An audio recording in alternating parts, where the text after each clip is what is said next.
मर्द को दर्द नहीं होता है। मिथ है ये, मर्द को भी दर्द होता है। ये जो है मर्दों वाली ब्रांच है। ये कितना कॉस्ट इफेक्टिव है? ये कॉस्ट इफेक्टिव होने के साथ साथ इसमें एक बहुत बड़ा एक एडवांटेज ये है कि देखिए पेशेंट को, और सबसे अच्छा टाइम कंज्यूमिंग नहीं है, समझ 1 घंटे का प्रोसेस, 3 से 4 घंटे उसको रेस्ट लेना है। उसके बाद अपनी रूटीन लाइफ वो कर सकता बिल्कुल है। बिल्कुल।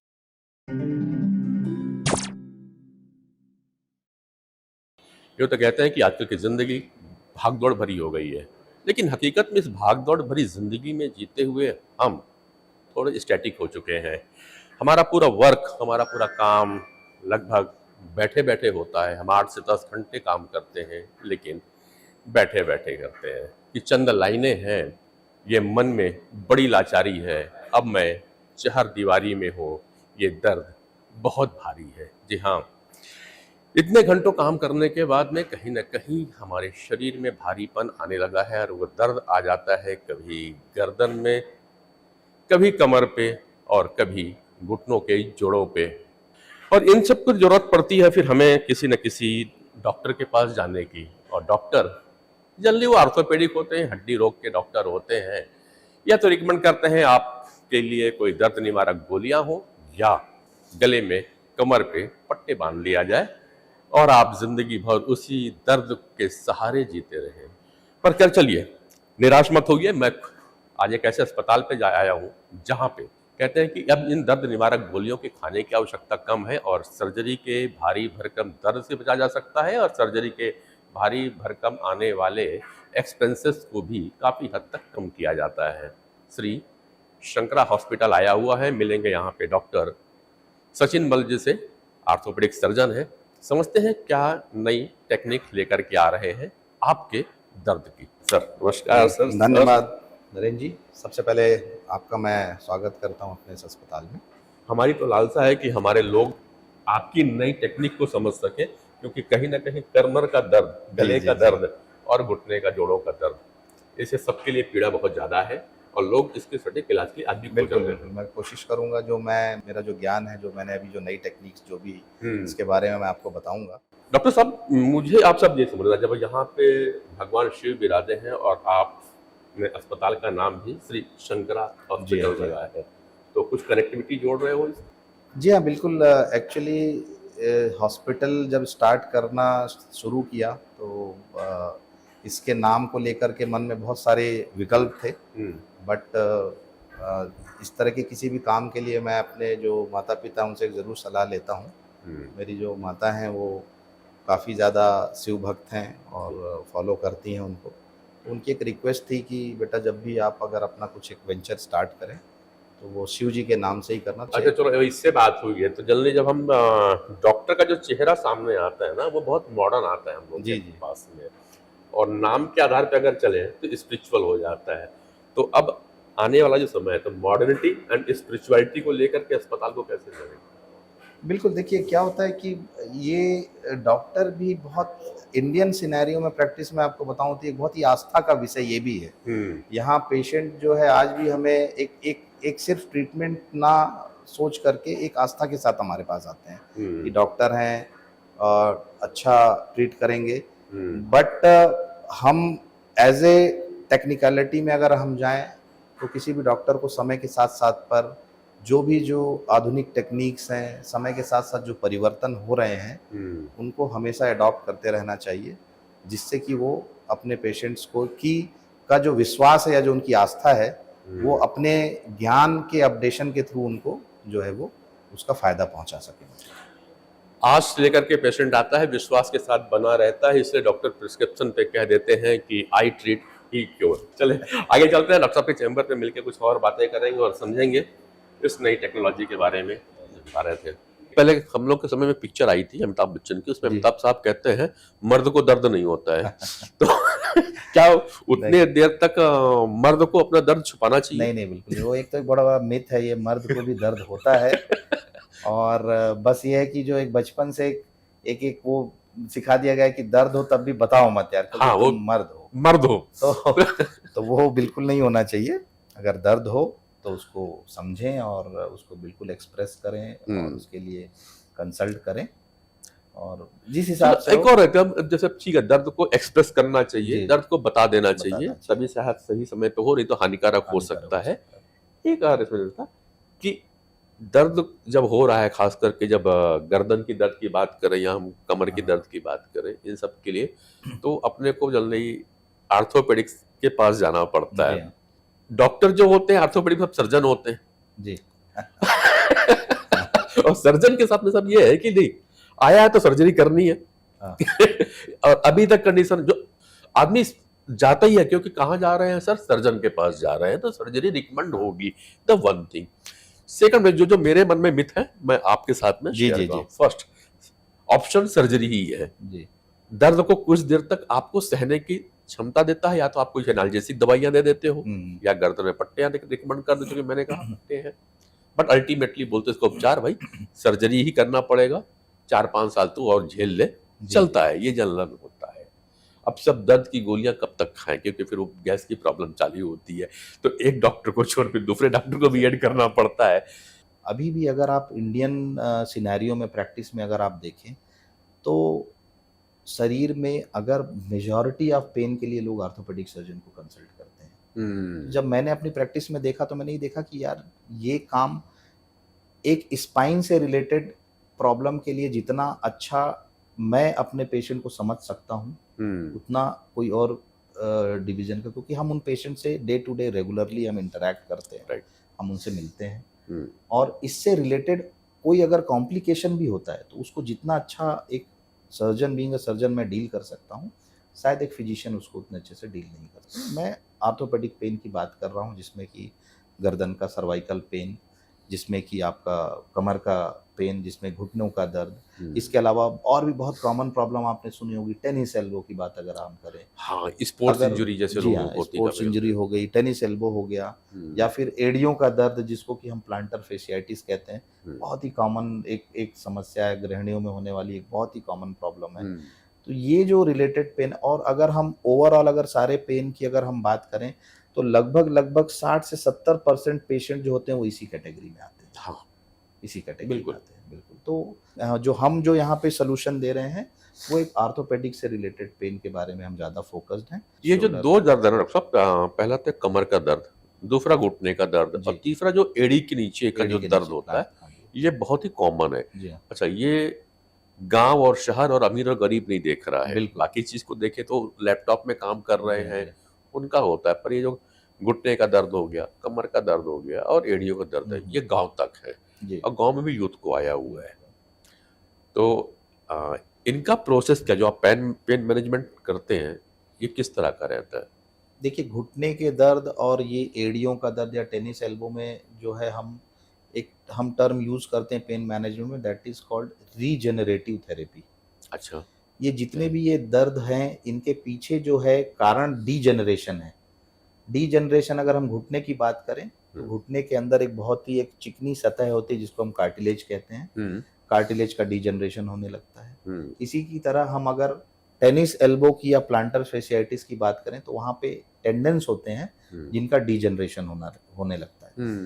पेन किलर अगर हम देते हैं तो सिर्फ हम पेन को दबा रहे हैं, सब हम दबा रहे हैं। मतलब यही बात तो ये ना, उसी कमाल सी तरीके से बात है कि आपके बाजू पे अगर एक जख्म हो गया, घाव हो गया है, आप एक फुल स्लीव शर्ट पहन लीजिए, वो आपको दिखना बंद हो जाएगा, हाँ, बट प्रोसेस अंदर चालू रहेगा उसका। बिल्कुल। तो व्हाट वी आर डूइंग, हम जो कर रहे हैं हम उस प्रोसेस को हम स्लो डाउन कर रहे हैं, उसको खत्म कर रहे हैं। रीजनरेटिव टेक्निक्स में हम यूज कर रहे हैं, एक तो पीआरपी एक होता है जिसको हम प्लेटलेट रिच प्लाज्मा कहते हैं, एक जीएफसी होता है जिसको हम ग्रोथ फैक्टर कॉन्सेंट्रेट्स कहते हैं। ये उस पेशेंट के ब्लड से ही तैयार किया जाता है। अच्छा। इसके लिए स्पेसिफिक मशीन्स होती हैं, स्पेसिफिक किट्स होते हैं जिसमें कि पेशेंट का ब्लड लिया जाता है 15 to 20 ml, और उसके बाद उस ब्लड से पीआरपी और जीएफसी एक मशीन में तैयार करके इन पेनफुल जगहों पे उसको इंजेक्ट किया जाता है। और अच्छा। ये कि जो जितनी भी जो हीलिंग कैपेसिटी होती है या हीलिंग जो पावर्स होती हैं ब्लड के थ्रू ही एक जगह से दूसरी जगह जाती हैं। हमारे ब्लड के अंदर ही वो सारे कंपोनेंट होते हैं जो कि घाव को भरने में हमें हेल्प करते हैं। बिल्कुल ठीक तो है। ये पीआरपी और जीएफसी जो है ये उन कंपोनेंट्स को बाहर निकाल के हम जो कि हीलिंग में हमारी हेल्प करते हैं, हम उन जगहों पे इंजेक्ट करते हैं जहाँ पे इसकी आवश्यकता होती है। ये बहुत ही कारगर टेक्निक है। आज बहुत सारी जगहों पे बहुत नंबर ऑफ पेशेंट अगर इसको अर्ली स्टेज पे अगर अपनाते हैं तो जॉइंट रिप्लेसमेंट की ज़रूरत को कम किया जा सकता जी, जब आपने ये कहा टेक्निक है और थ्रू ब्लड आप इसको इंजेक्ट करके दे रहे हो जी। ब्लड को, आप छत्तीसगढ़ से ही हैं या? है। देखिए, मैं बिल्कुल प्योर छत्तीसगढ़िया हूँ हम्म, और छत्तीसगढ़िया भी क्या कहूँ, मैं बस्तरिया हूँ। बस्तरिया हो। बस्तरिया हूँ। हाँ, मेरा जन्म जो है वो जगदलपुर में महारानी हॉस्पिटल में हुआ क्या और बात है। मेरी पूरी जो है शिक्षा दीक्षा जो हम्म, है जगदलपुर में ही हुई हम्म, और 12वीं तक मैं वहीं पढ़ा। King George medical college Lucknow से अपनी एमबीबीएस और एमएस की पढ़ाई की। उसके बाद बहुत सारे ऐसे ऐसे फेलोशिप्स की मैंने, जॉइंट में फेलोशिप की, फिर मैंने पेन मैनेजमेंट में फेलोशिप की। तो ये प्रोसेस अभी तक चल ही रहा है ये पढ़ाई का। हर समय समय पे जहाँ मुझे अपने नॉलेज अपडेशन ज्ञान की उसकी ज़रूरत पड़ती है तो बीच में राइट। मैं एक ब्रेक लेता हूँ और अपडेट करता रहता हूँ, बस वो चीज़ है वो। नीट की तैयारी कर रहे लड़कों में अक्सर आती है, खास करके जो बाहर गए हुए हैं, थोड़ा सा फ्रस्ट्रेशन में सुसाइड कर लेते हैं, तो संदेश आपका भी चाहूंगा बीइंग अ डॉक्टर। कि आजकल के बच्चे जो हैं वो साइकोलॉजिकली बहुत कमज़ोर होते जा रहे हैं। होता क्या है कि एक तो ओवर प्रोटेक्टिव जो माहौल पेरेंट्स की तरफ से उनको दिया जाता है, तो ये एक बहुत बड़ा घातक चीज़ है। हर चीज़ के लिए मम्मी पापा के ऊपर डिपेंडेंट होना बहुत ही एक गलत ट्रेंड है। हर चीज़ बच्चों को बहुत जल्दी मुहैया करा देना गलत ट्रेंड है। जब वो बच्चे एक्चुअल माहौल में बाहर आते हैं, उस कॉम्पिटिशन में आते हैं, तो वो घबरा जाते हैं एकदम से। और उस टाइम पे वो मेंटली या साइकोलॉजिकली उतने स्ट्रांग नहीं होते हैं कि उस एक्चुअल सिनेरियो को वो फेस कर पाएँ। एक कारण ये है। दूसरा कारण ये है माता-पिता का बहुत ज़्यादा ओवर एक्सपेक्टेशन करना अपने बच्चों से। इन दोनों के बीच में एक बैलेंस होना चाहिए। 150 करोड़ की आबादी है। हर साल लगभग मेरा जहाँ तक अभी नया जो आप ज़्यादा अच्छा बता पाएँगे, 50 लाख से ज़्यादा लोग नीट में अपीयर होते हैं बिल्कुल। प्रतिवर्ष और 5,000 10,000 सीटें ही हैं मैक्सिमम। तो बाकी हर पेरेंट्स यही चाहता है अच्छे से अच्छा वो करे, अपने बच्चों को आगे निकाले। बट बच्चे की कैपेबिलिटी को भी समझने की कोशिश करनी समझने चाहिए। की आवश्यकता है। और चलो, जैसे अब आप लखनऊ, जी, अदब का शहर, वहां से लौट करके जब छत्तीसगढ़ आए, कुछ चेंजेस लगा था? जब मैं मेडिकल की तैयारी करता था तो मेरा ड्रीम कॉलेज रायपुर था। बट मेडिकल नीट में रैंक अच्छी आने की वजह से पेरेंट्स ने जैसा गाइड किया, लखनऊ लिया मैंने। शुरू से ही था कि मैं वापस आके रायपुर ना बल्कि जगदलपुर में मैं आके वापस अपनी प्रैक्टिस करना चाहता राइट। था। बट अब बड़ी-बड़ी जगहों से पढ़ लिए, बड़ी-बड़ी डिग्रियां लेने के बाद समहाउ मुझे ऐसा लगा कि अपने इस पूरे नॉलेज का मैं उतना यूटिलाइजेशन शायद वहाँ ना कर पाऊँ, सुविधाएं ना होने की वजह से। तो वो मलाल अभी भी है थोड़ा सा कि मैं वहाँ नहीं, अपने ऐसी जगह जहाँ से मैं बना हूँ नहीं जा पाया। राइट। उसके लिए मैं कनेक्टेड हूँ वहाँ से, मैं रेगुलर कैंप्स करता हूँ, जाता हूँ, अपने मित्रों से, सोसाइटी से कनेक्टेड हूँ। तो चेंजेस लगे बट फिर भी यही कहूँगा कि जो भी लोग आज विदेश भी जा रहे हैं या जो बाहर भी एक डिग्री हायर वो लेकर के जा रहे हैं, कि अपॉर्चुनिटीज़ की कमी कहीं नहीं है। काबिलियत Right. आप में है अगर तो रायपुर तो मुझे आज मुझे लगता है कि मुझे विश्व के सारे शहरों में मुझे सबसे अच्छा लगता है। मुझे कहीं इससे कहीं भी कोई ऑप्शन मिले, मैं यहीं रहना और यहीं अपनी ज़िंदगी आगे गुजारना चाहूँगा। लखनऊ में अदब रही, लखनऊ में नज़ाकत थी, कुछ चीज़ें अभी भी हैं जो याद रहती हो लखनऊ की? लखनऊ में हाँ जी, हाँ, जो पुराने लोग हैं वो एक लहज़ा और वो जो तहज़ीब थी वो अलग थी। और जब हम पढ़ते थे तब भी, अब यहाँ आके चेंज हो गया, तब हम लोग थे तो हम भी वहाँ हम कहते थे, आप कहते थे। तो बोलने का जो तरीका, लहज़ा, उर्दू बहुत सारी चीज़ें सीख गए थे पेशेंट से इंटरैक्ट करते और बीच करते। बीच में आपकी टोन में झलकता है वो उर्दू का जो शब्द जो जी हाँ, टंग ट्विस्ट करती है ना। तो अभी भी अगर वापस कभी लखनऊ वापस कभी जाता हूँ तो पूरा फिर वापस फिर अवधि जो है वहीं का हो जाता हूँ, क्योंकि वो भी बसा हुआ है अंदर काफ़ी। राइट। मिस करता हूँ उन दिनों को। ऐसे कौन से लोग हैं जो आपको अभी भी लगते हैं कि लखनऊ में या जो पूरे मेडिकल की कैरियर रही है, जो आपको इंस्पायर कर जाते हैं? देखिए, बहुत, अब जो शुरुआती दौर से कहूँ तो मेरे माता-पिता सबसे बड़े इंस्पायरिंग फ़ोर्स रहे। फिर मेरे बड़े भाई साहब जो थे उन्होंने बहुत इंस्पायर किया। उनकी वजह से वो हमेशा समय-समय पे उनका गाइडेंस था। कॉलेज में बहुत से टीचर थे, लेकिन कुछ टीचर जो हैं वो हमेशा दिमाग में रहते हैं, जिन्होंने काफ़ी कुछ जिनकी वजह से इस फील्ड को चुनने में या आर्थोपेडिक्स में आने का एक मोटिवेशन मिला, और आगे इस डिग्री को कंप्लीट करने में, करियर में मुझे बहुत हेल्प मिली।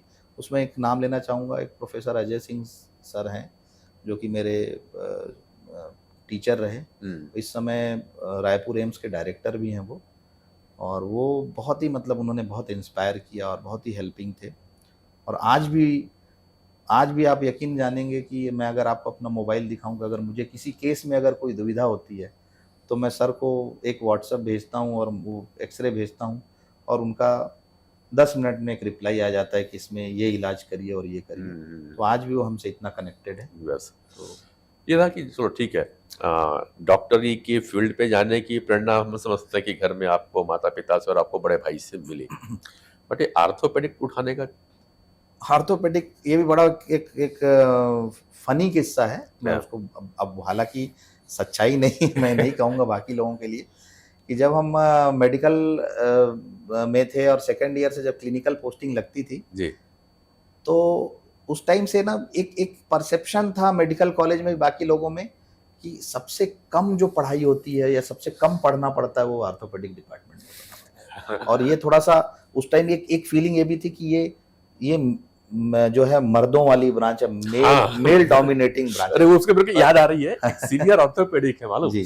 तो हमने उसको पूछा, तो बोले मैं बाकी सब डॉक्टर होते हैं, हम जो ऑर्थोपेडिक होते हैं ना वो हमाल होते हैं, जोर लगा के हैया बोलने तो वो सच्चाई है काफी हद तक, प्लास्टर करना वो या इतना वो खींचतान वाला काम होता था। एक समय में पहले ज्यादा जो लड़कियां या फीमेल्स होती थी वो नहीं लेती थी, बट अब आजकल अब तो ऐसा जमाना है कि they are equally in this field और बहुत अच्छा कर रही हैं। बट हमारे टाइम में था ये सीनियर, मेरे टाइम में हमारे डिपार्टमेंट में पिछले 10 साल और आगे वाले कई सालों तक में कोई भी मतलब फीमेल ऑर्थोपेडिक नहीं आई। तो एक बहुत बड़ा एक था कि एक तो मेल डोमिनेटिंग ब्रांच थी, और लोग यही कहते थे कि सीनियर की पढ़ना कम पड़ता है, थोड़ा सा मोटी दिमाग वाले, कम दिमाग भी होगा तो भी ऑर्थोपेडिक कर ले जाओगे। तो एक ये रीजन था। अब ये कहें कि जब रायपुर आप आए तो ये अस्पताल तक का जर्नी 8 से लेकर के अब 24। जी हाँ, देखिए रायपुर में जब सबसे पहले आया तो सबसे पहले डॉक्टर देवेंद्र नायक सर ने बालाजी हॉस्पिटल की स्टार्ट की थी 2009 में। तो मैं इनिशियल डेज से उनके साथ जुड़ा था और बहुत सपोर्ट था सर का, और बहुत अभी भी मैं एक बात कहूँगा कि छत्तीसगढ़ लेवल पे मेरा एक नाम इस्टेब्लिश करने में उस हॉस्पिटल का बड़ा योगदान था, क्योंकि उस हॉस्पिटल के साथ साथ हम भी ग्रो किए। बिल्कुल। और मैं करीबन 7 साल तक उस हॉस्पिटल के साथ में था, और वहाँ का एक सबसे जूनियर रेजिडेंट डॉक्टर से लेकर के मैं वहाँ पे हेड ऑफ द डिपार्टमेंट तक की पोस्ट तक गया मैं। और लेकिन शुरू से ये दिमाग में था कि मुझे अपना काम करना है, मुझे अपना खुद इंडिपेंडेंस चाहिए, अपना हॉस्पिटल स्टार्ट करना है। तो फिर हमने 3-4 हमारे फ्रेंड्स हैं, उन्होंने मिल करके फिर हमने एक हॉस्पिटल स्टार्ट किया। करीबन 5-6 साल तक उसमें साथ में रहे हम। फिर उसके बाद मैंने ये 2022 में मैंने ये श्री शंकरा हॉस्पिटल, जो कि मैं और मेरी वाइफ इसमें डायरेक्टर हैं, हम लोगों ने ये अभी स्टार्ट किया है। और ये इसी वजह से। आपकी वाइफ रेडियोलॉजिस्ट है? जी हाँ, वो भी इंटरवेंशनल और मस्कुलोस्केलेटल रेडियोलॉजिस्ट हैं, जो कि मेरी जो पेन क्लिनिक की जो एक ये एक नया क्या बोले आपने सर? वो मस्कुलोस्केलेटल रेडियोलॉजिस्ट, मतलब मसल्स और जो बोन्स हैं, से सामान्य सी भाषा में अगर मैं समझूं तो उन्होंने इसमें फेलोशिप की हुई है। और जो ये पेन प्रोसीजर्स में मस्कुलोस्केलेटल रेडियोलॉजिस्ट का बड़ा रोल होता है। अच्छा। क्योंकि इसमें हम बहुत सारी ऐसी जगहों पर निडल से नर्व ब्लॉक करते हैं, जो कि पहले जो एक टेक्निक होती थी कि जिसमें हम एक अपने ह्यूमन बॉडी में हर चीज़ जो एक एनाटॉमी जिसको हम कहते हैं, हर चीज़ अपनी जगह पे मेंशन है कि ये इस जगह पे होगी या इतने सेंटीमीटर आगे या इतने पीछे। बट उसके कुछ वेरिएशंस भी होते हैं, कुछ लोगों में 10 से 15%, 20% लोगों में वो उस जगह पे ना होके कहीं और। तो अंदाज पे या एनाटॉमिकल लैंडमार्क पे जब पहले काम करते थे तो सक्सेस रेट थोड़ा कम होता था जी। यूएसजी गाइडेड या हम सोनोग्राफिक गाइडेड अगर हम कोई काम करते हैं तो हम डायरेक्टली हम पहले उस एरिया को लोकेट करते हैं, और सपोज हमें कोई नर्व ब्लॉक करनी है तो हम सोनोग्राफिकली उसको पहले देखते हैं और हम बिल्कुल पिन पॉइंट एग्जैक्टली उसी पॉइंट को हम ब्लॉक करते हैं। तो आपका सक्सेस रेट, आपका प्रिसीजन जो है वो काफ़ी बढ़ जाता है इसकी वजह से। राइट। ये पेन मैनेजमेंट पे की बात मैं फिर आता हूँ। ये कितना कॉस्ट इफेक्टिव है? सबसे बड़ी बात हम छत्तीसगढ़ में कॉस्ट की लेके जरूर देखिए आती है। बहुत सपोज मैं आपको जैसे एक डिस्क की अब जैसे ज़्यादातर जो जो साइटिका या कमर के दर्द की जो प्रॉब्लम है जिसमें कि हम बोलते हैं कि स्लिप डिस्क एक बहुत ही एक कॉमन हो कॉमन गया सा है। टर्म यूज करते हैं। स्लिप डिस्क जो होता है उसमें जो दो रीढ़ की हड्डियों के बीच की जो गद्दी है वो थोड़ी बाहर आ जाती है और वो नसों को या नर्व्स को दबाने लगती है। अगर हम एक जनरल अगर हम बात करें कि सर्जरी की कॉस्ट की अगर हम बात करें तो सर्जरी की कॉस्ट 50-60,000 से लेके अप टू 1 लाख रुपीज़ तक की है एक डिस्क को डिकम्प्रेस करने के लिए। वहीं अगर हम लेज़र की या फिर हम एक रेडियो फ्रीक्वेंसी मशीन होती है उससे हम उस डिस्क को हम डिस्क रिडक्शन करते हैं। अगर हम उसकी बात करें तो इसकी कॉस्ट अराउंड अराउंड 12 से 15,000 रुपये 15,000 रुपीज़ अच्छा। होती है। ये कॉस्ट इफेक्टिव होने के साथ साथ इसमें एक बहुत बड़ा एक एडवांटेज ये है कि देखिए पेशेंट को किसी भी तरीके की कोई सर्जिकल प्रोसीजर से नहीं जाना पड़ता है, कोई एनेस्थीसिया आपको नहीं देना है, कोई रिस्क नहीं है उसमें और सबसे अच्छा टाइम कंज्यूमिंग नहीं है। सर्जरी के बाद कितना भी आप अगर मिनिमल इन्वेजिव सर्जरी भी करें तो patient at least 7 to 10 days 15 days के लिए रेस्ट्रिक्ट मिनिमम ये होता है अप टू 1 month 2 month। इस प्रोसीजर में मैक्सिमम हम रेस्ट्रिक्शन मांगते हैं 3 to 4 आवर्स का बस उसके बाद उसके 3 से बाद 4 घंटे। तीन इस प्रोसेस को कितना देर लगता होगा? प्रोसेस में 1 घंटे का समय 1 घंटे का प्रोसेस, 3 से 4 घंटे उसको रेस्ट, रेस्ट लेना है। उसके बाद अपनी रूटीन लाइफ वो कर सकता बिल्कुल है। बिल्कुल अपनी रूटीन लाइफ वो कर सकता है। It's a good hospital admission की भी कोई इसमें रिक्वायरमेंट नहीं डे केयर प्रोसेस ये है। एक डे केयर प्रोसेस है बिल्कुल। जी। अब सर एक एक चीज़ों को हम आपसे भी जानना चाह रहे हैं, जैसे कि जो प्रोसेस है जो आप कर रहे हैं मैनेजमेंट, हर चीज़ के लिए तो अलग अलग होगा। जैसे अगर सर्वाइकल है उसके लिए कुछ है, थोड़ा सा मैं अलग अलग चीज़ों सर्वाइकल के लिए कुछ अलग उसको कैसे बिल्कुल। करते हैं, कमर दर्द है अगर उसके लिए कैसे। साटिका एक बड़ा कॉमन है अपने यहाँ पे, उसके लिए पहले थोड़ा सा बात कर लो। देखिए जो साइटिका की आपने बात की, साइटिका बेसिकली एक एक बहुत बड़ा टर्म है। साइटिका मीन्स ये होता है कि जो हमारी सियाटिक नर्व होती है जी। वो उस पे दबाव पड़ने की वजह से पेशेंट को एक एबनॉर्मल पेन या सेंसेशन कमर से लेकर के नीचे पैरों की तरफ वो दर्द जाता है। वो दर्द ऊपर थाई तक हो सकता है, घुटने तक हो सकता है, घुटने के नीचे, डिपेंडिंग अपॉन किस लेवल पे वो कंप्रेशन हो रहा है। बट मोटे मोटे तौर पे सारी जगह पे पैथोलॉजी या जो भी कारण जो होता है वो सेम ही होता है। अगर मैं आपको इस मॉडल के थ्रू दिखाना चाहूँ, ये डिस्क है और इसका काम आप देखेंगे ये थोड़ा स्पॉन्जी लेयर होता है। ये हमारे शॉक एब्जॉर्प्शन का काम करता है। ये शॉकअप्स है हमारी बॉडी के एक तरीके से कि जब हम कोई भी एक्टिविटी करते हैं, जंपिंग, जॉल्टिंग, खेलना कूदना, एक तरीके से शॉक एब्जॉर्प्शन का काम करते हैं। लेकिन जब ये धीरे धीरे जब ये लेयर कमजोर हो जाती है, शॉक एब्जॉर्प्शन ना करके आप देखेंगे अगर दबाव पड़ता है इस पे तो ये लेयर जो है ये बाहर की तरफ आने लगी। आप अगर आप देखेंगे तो ये देखिए आप, ये देखिए ये जो डिस्क है ये बाहर की तरफ आ रहा है। बिल्कुल ये वाला जो हिस्सा होता है। तो ये जब बाहर की तरफ आता है तो ये नसों को ये दबाता है। यही दर्द जो है हमें सियाटिका के तौर पे महसूस होता है।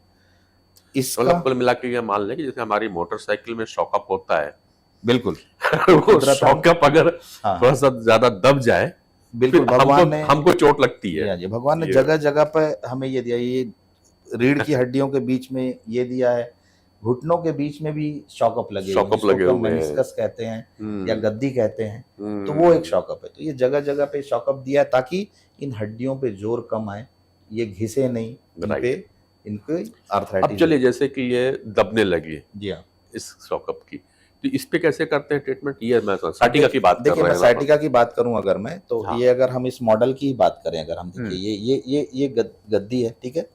तो अब इसको अगर हमको किसी भी तरीके से हमको इस गद्दी को क्या करना है, ये जो बाहर निकली हमको इसको अंदर डालना है। अब इसके वेरियस तरीके हैं। एक तरीका ये है कि हम इसको ऑपरेशन करके हम इस गद्दी को यहाँ से कट करके निकाल दें।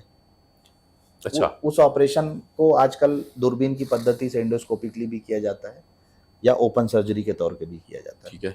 दूसरा तरीका है जो कि मैं अभी जो बता रहा हूँ पेन मैनेजमेंट के थ्रू, हम क्या करते हैं कि हम ये जो डिस्क है हम इसमें एक निडल को इंट्रोड्यूस करते हैं और एक बहुत ही एडवांस रेडियो फ्रीक्वेंसी की मशीन होती है जी, जो कि एक बहुत ही स्पेसिफिक फ्रीक्वेंसी पे काम करती है वो इस डिस्क के अंदर जा करके इसके कंटेंट को श्रिंक करा देती है।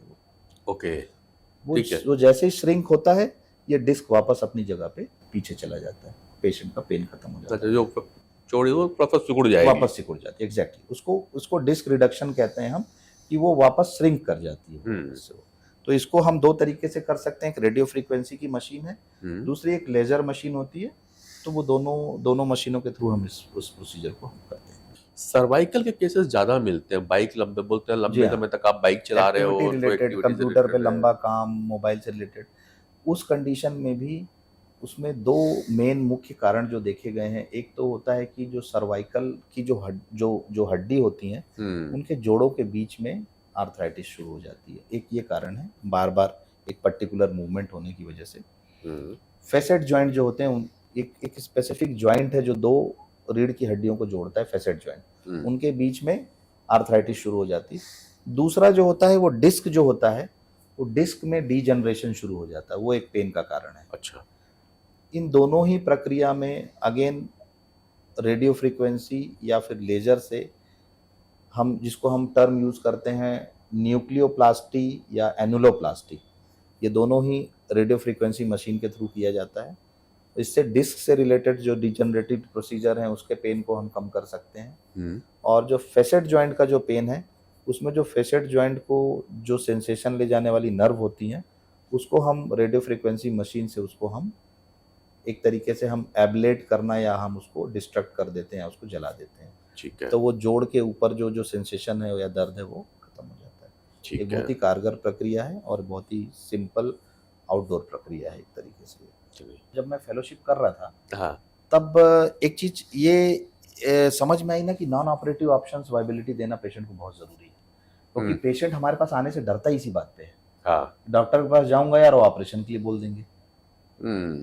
तो वो क्या होता है ना कि वो बगल की क्लिनिक में होम्योपैथिक डॉक्टर हो गए, आयुर्वेदिक हो गए, अपनी मर्जी से हो गए, मेडिकल स्टोर पे जाके दवा खाने लगते हैं। हाँ, बिल्कुल। वो जो है प्रॉपर जगह पे कंसल्ट करने से इसीलिए डरते हैं कि अरे यार वहाँ जाएंगे यार, वो तो यार वो फट से ऑपरेशन बोल देंगे। मतलब एक मत बना ही हुआ है ना दिमाग हाँ, में कि कि सर्जरी बोल दोगे आप। तो वो एक हिच जो है ना, वो हटाना है, तो सबसे पहली बात है। तो जब, और इवन मैं आपको ये बताऊं कि मैं जब शुरुआत में, मैं भी खुद सर्जन हूँ। आज से अगर मेरी आत्मा आप देखेंगे तो कुछ सालों पहले तक मैं भी प्योर सर्जरी ही करता था, करना मुझे पसंद है। तो जब मैं ये फेलोशिप कर रहा था तो मुझे खुद भी विश्वास नहीं था। मुझे जब मैं नहीं करता था तो मुझे लगता था क्या पेन मैनेजमेंट, ये सब फालतू की बातें हैं, सब कुछ होता नहीं है, ये सब ऐसा ही है, कुछ नहीं होता है। तो मैंने जब ये किया और मैं वापस जब यहाँ के लोगों को मैंने ये अप्लाई करना शुरू किया, आज अब जा करके 4-5-6 महीने से ज़्यादा हो गए मुझे। इन 6 महीनों में मैंने तकरीबन 200-300 से ज़्यादा पेशेंट्स के स्पाइन में मैंने जो है ये लेज़र या थेरेपी की। अब जाके मुझे कॉन्फिडेंस आया कि नहीं, हाँ मैं इसको प्रचार प्रसार करूँ कि नहीं यार ये टेक्निक कारगर है, ये पेशेंट रिलीव्ड हो रहे हैं। अब ऐसे कई पेशेंट हैं जो कि खुद भी हुए और अपने फ्रेंड्स या किसी और को जिनको कि ऑपरेटिव कोई इंडिकेशन रहा हो कि इन्होंने सजेस्ट किया हो, यहाँ आए हैं, उनका मैंने यहाँ प्रोसीजर किया। अच्छा, ये होता है जैसे कि 6-7 महीने से इस पे एग्रेसिवली आप काम कर रहे हो, 300-400 पेशेंट आपने किया, मतलब सक्सेस रेशो अगर पूछूं मैं, हालांकि पूछना नहीं चाहिए फिर भी पूछता हूं, नहीं, लेकिन मैं वही बताया कि अगर अब मैं बीइंग अ सर्जन, मुझे ये चीज समझ में आ गई है कि ये केस जो है ये ऑपरेटिव है, ये इससे फायदा नहीं, उसमें मैं नहीं ट्राई। ये बड़ी बात है, जो ऑपरेटिव है तो उसको ऑपरेशन पे ही जाना है, उसको ऑपरेटिव पे ही जाना। उसमें मैं ये जबरदस्ती का ट्राई इसलिए नहीं करता हूँ क्योंकि वो पेशेंट ठीक नहीं होंगे और बाद में इस प्रोसीजर को गलत बताएंगे। सही है। जबकि गलत हम थे, हमने पेशेंट सिलेक्शन गलत। तो वैसे पेशेंट जिसमें कि ये मुझे लगता है कि हाँ ये कारगर होगी, वहां मैं अप्लाई करता हूँ। मेजॉरिटी ऑफ पेशेंट मैं कहूंगा कि वो तो 90% बोलते हैं, मेरा सक्सेस रेट उससे भी ज्यादा है अभी तक। अच्छा, ये नहीं, जैसे कि अभी अपन कैटेगराइज कर आप कर पेशेंट का, तो बोले कि लगभग 20 से 25% जो पेशेंट होते हैं ऐसे वाले, उनको जरूरत नहीं, जल्दी हम सर्जरी की जरूरत बिल्कुल ही नहीं पड़ती, इससे मैनेज कर सकते हैं। बट वहीं पे 40-60% का एक रेशो आपने बताया कि ये दोनों साइड पे जा सकते हैं। तो ये वाला थोड़ा सा होता, कैसे जज कर पाते होंगे कि 40-60 में सर्जरी रिकमेंड करूं कि यही है वो? उसके लिए एक तो क्लिनिकल एग्जामिनेशन, आपका पेशेंट के सिम्टम्स कितने हैं, और पेशेंट का जो है डायग्नोस्टिक्स में अगर आप उसको एमआरआई अगर आप उसकी सजेस्ट करते हैं और एमआरआई प्लस आपका जो क्लिनिकल कोरिलेशन जो भी है वो मैच करता है, उससे आप डिसाइड करते हैं कि पेशेंट किस कैटेगरी में आएगा। और कुछ एक ऐसी साइंस हैं जिसमें कि ये पेन मैनेजमेंट के प्रोसीजर्स बिल्कुल ही नहीं करने चाहिए। खास तौर पे कि किसी पेशेंट का अगर पैर कमज़ोर पड़ गया हो, या ऐसा ऐसा जो कोई बोले कि मैं जब से दर्द हो रहा है मेरे जो है पैरों में कमज़ोरी बढ़ती जा रही है। तो उस टाइप के पेशेंट जिसमें कि न्यूरोलॉजिकल कंप्रेशन इतना है कि पैरों में वीकनेस आ गई है या कमज़ोरी आ गई है, या फिर पेशाब या लैट्रिन करने में उसको तकलीफ़ हो रही है, नसों की दबाव की वजह से, वो केस जो होते हैं वो स्ट्रेट फॉरवर्ड वो ऑपरेटिव केस अच्छा, होते ये हैं। जैसे केसेस आप कर रहे हैं, ये आर्थो और न्यूरो मिक्स हो जाता होगा कि नहीं? देखिए, ये बेसिकली देखा जाए तो आज से कुछ सालों पहले तक जब न्यूरोसर्जरी डिपार्टमेंट इंडिया में बहुत बाद में आया है, एज़ एक एक नए पद्धति के तौर पे। पुराने समय में स्पाइन से रिलेटेड सारे प्रोसीजर्स आर्थो वाले ही करते आर्थो थे। वाले करते थे। आज भी आर्थोपेडिक सर्जन्स में बहुत सारे ऐसे डॉक्टर्स हैं जो कि स्पेसिफिकली स्पाइन सर्जन्स हैं, जो कि स्पाइन की फेलोशिप करके स्पाइन का काम कर रहे हैं। तो अभी भी इंडिया में मेजॉरिटी स्पाइन केसेस या स्पाइन से रिलेटेड प्रॉब्लम आर्थोपेडिक सर्जन ही डील करते हैं। न्यूरो सर्जन का एक तो नंबर कम है, और अभी वो फील्ड में नए हैं, बट दे आर ऑल्सो बहुत अच्छा काम कर रहे हैं, जो भी करके आ रहे हैं, स्पेशलाइज्ड लोग हैं वो। तो अब ऐसा है कि हाँ, आने वाले समय में एक कॉम्पिटिटर के तौर पे वो अब एक नई फौज तैयार हो रही है। बट अभी की अगर सिनेरियो में बात करें तो अभी मेजॉरिटी स्पाइन जो है आर्थोपेडिक सर्जन डील करते हैं। अच्छा, राइट। अच्छा, जो अभी जो बच्चे जाते हैं जिम पे और उनको भी हल्की फुल्की इंजरीज होती है, खास करके रिस्ट ट्विस्ट हो जाता है या कभी एंकल पे लगता है, और ये सीधे जा करके एनाल्जेसिक खाना चालू कर देते हैं। ये एक बड़ा कॉमन हो गया है। अब आपके पास कितने आते हैं मैं नहीं आता, लेकिन हम चूंकि एक्सरसाइज करते हैं तो मालूम चलता है। इनके पेन मैनेजमेंट में ये कारगर होगी या इसको अलग लेते हो आप? तो पेन मैनेजमेंट में मोस्टली जो होता है टारगेटेड जो होती है वो नर्व्स होती हैं, जिनको की जो नर्व जो पेन ले जाती हैं, हम उनको बाधित कर देते हैं या ब्लॉक कर देते हैं। उससे मरीज को पेन में रिलीफ मिलता है। तो किसी भी तरीके के पेन में कारगर है। राइट। मुख्य बात ये थी कि इस भागदौड़ की ज़िंदगी में जो हमारी लाइफ हो गई ना काफ़ी देर तक बैठने की, तो 2-3 कॉमन प्रॉब्लम आती हैं। गर्दन का दर्द, कमर का दर्द और पैरों के एंकल में दर्द होते हैं ये। और इसके लिए था या तो आप तो कोई एनाल्जेसिक टैबलेट्स खा लीजिए या फिर सर्जरी के प्रोसेस करवाइए। अभी बैठ के डॉक्टर सचिन निर्मल जी से काफ़ी कुछ मैंने भी आज पहली बार जाना कि नहीं, बिना सर्जरी की भी बचा जा सकता है। और सबसे खास बात साटिका के प्रॉब्लम हमने भी गांव देहात में काफ़ी देखा, जिसका दर्द लिए लोग घूमते रहते थे और वो कई प्रकार की दवाइयाँ खाने के बाद भी ठीक नहीं होता था। आज समझ में आई पहली बात ये कि साटिका का दर्द क्यों होता है। जी हाँ। वो हमारे भी शरीर में गाड़ी मोटर की तरह शॉकअप लगा हुआ है, और शॉकअप की अगर डिस्क बिगड़ गई तो ही दर्द होगा। कुल मिला के मैं यही समझ पा रहा हूँ, और मैं अपने दर्शकों को भी समझा पा रहा हूँ कि डॉक्टर की लैंग्वेज अलग होती है, हमारी आपकी लैंग्वेज अलग है। तो उस डिस्क को आपको थोड़ा सा दबाने की जरूरत है, जो बिना सर्जरी के हो सकती है। ये आज की प्रमुख बात रही। वीडियो कैसा लगा आप कमेंट्स में लिखिएगा, और हड्डियों से संबंधित, दर्द से संबंधित कुछ और जानकारी चाहिए जिस विषय पे आपको लगता है कि आपको बात करने की आवश्यकता है, तो लिख भेजिएगा। मल्ल साहब से हम फिर बैठकर किसी विषय पे चर्चा करेंगे। चलिए, बहुत बहुत धन्यवाद।